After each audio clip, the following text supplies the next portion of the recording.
We fight like hell, and if you don't fight like hell, you're not going to have a country anymore. Fight for Trump! Fight for Trump! Fight for Trump! Fight for Trump! Fight for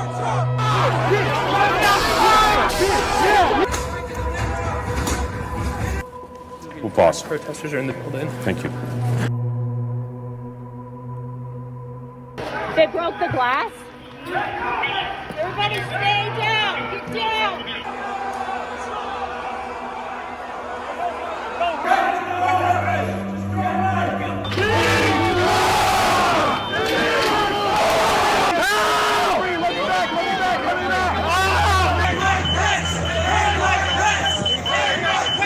This is America, and this is what's happening right now.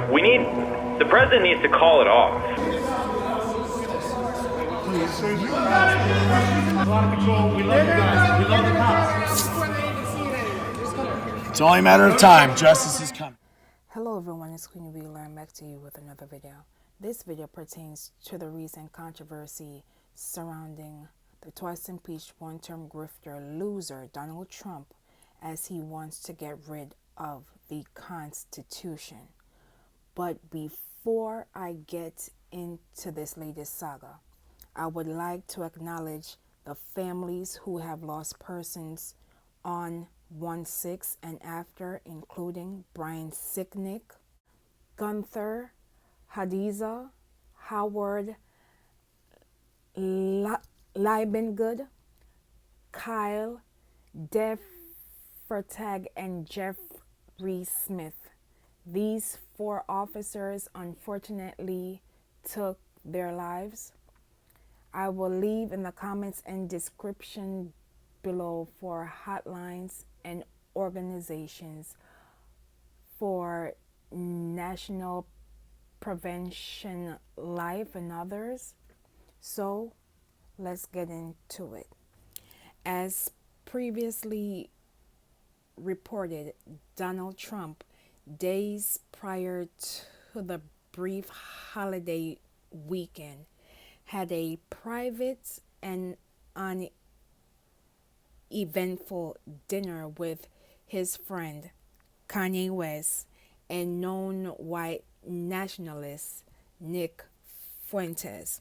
This, of course, caused national headlines, in which I did commentary on, showcasing the patterns of Kanye West and Donald Trump as they disregard the Black community and other communities over the years. I will leave that video in the description below.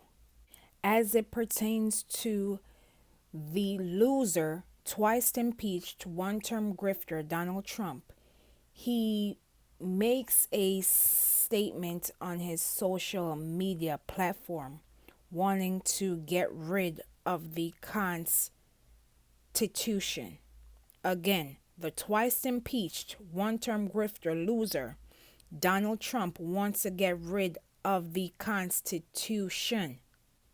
Now, this is the same man that took an oath back in 2017, in which I will read in part, that I will faithfully execute the office of the President of the United States, and will do to the best of my ability to preserve, protect, and defend the Constitution of the United States, end quote. Then tell me why 1/6 occurred. It occurred because the twice impeached, one-term grifter loser could not take a loss because the American people rejected what he was doing to our democracy. This type of dangerous rhetoric needs to be called out. And if we claim that we are the home of the brave, then it's time that we all stand up and denounce the foolishness. The guardians of Putin have made it perfectly clear that they will be silent and support the twice impeached one-term grifter as he continues to rip apart our democracy piece by piece for the world to see. 1/6 was an attempted coup to overthrow the government. We were all witnesses. And I'm glad that the Biden-Harris administration called out the foolishness and the dangerous rhetoric that this man continues to spew in society. If we do not push back and if we do not call out these dangerous rhetoric, we will continue to see our American democracy stripped and taken from our eyes. This is not a drill. And I don't want to hear it's just talk. 1/6 was just a preview of what's to come. Do not be fooled. This man is very dangerous. And it's time that we continue to call it out because lives and democracy is literally on the line. Now you will watch these two brief news clips. One from the now Minority Leader Representative Hakeem Jeffries and MSNBC anchor Simone Sanders Townsend, and I will be back with more commentary. Pretty stinging welcome from Senate GOP leader Mitch McConnell on Thursday. He took to the Senate floor and said this. The newly elected incoming leader of House Democrats is a past election denier who basically said the 2016 election was, quote, illegitimate, and suggested that we had a, quote, fake president. Suggesting equivalence there with Donald Trump. What's your response? Well, it's unfortunate that Republicans have chosen to focus on me. House Democrats are going to focus on solving problems for the American people. But you did say that history will never accept Donald Trump as a legitimate president, and the Republicans are making quite a big issue out of that. What is your response? Well, here's the Republican playbook. Facts don't matter. Hypocrisy is not a constraint to their behavior. And in many cases, they believe that shamelessness is a superpower. My view of the situation has been pretty clear. I supported the certification of Donald Trump's election.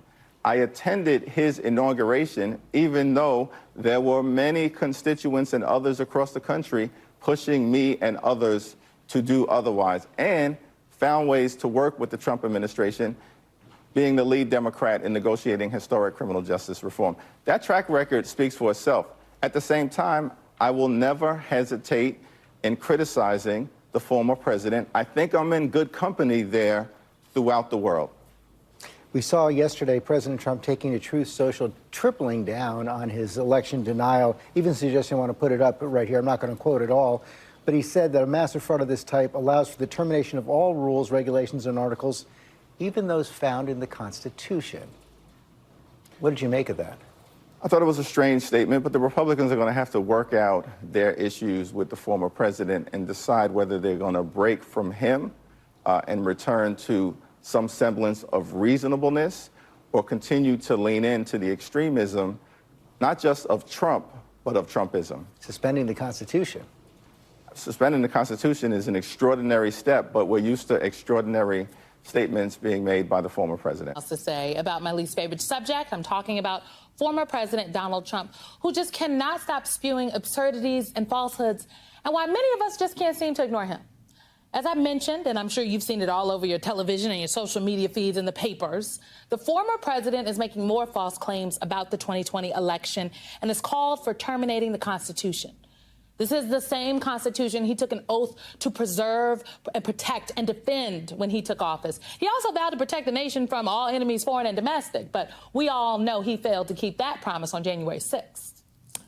I'm here to call out Trump's Constitution comments for what they are. They're idiotic.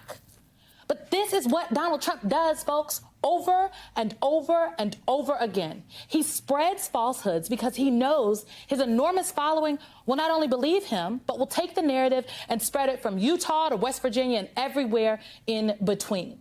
This is the context we have to provide. He is doing all of this while actively running for president in 2024. And there are millions of people who continue to take the bait. The former president also knows that while some parts of the media apparatus do not believe his outlandish statements, some still plaster it across television screens, oftentimes without the proper context that I just provided, just calling it newsworthy. What the former president is doing, it is not by accident. It is deliberately orchestrated, and we all need to be more discerning. Do not take the bait, y'all. Provide the context. We all have to stay focused. In the words of the late Dr. Maya Angelou, when someone shows you who they are, believe them.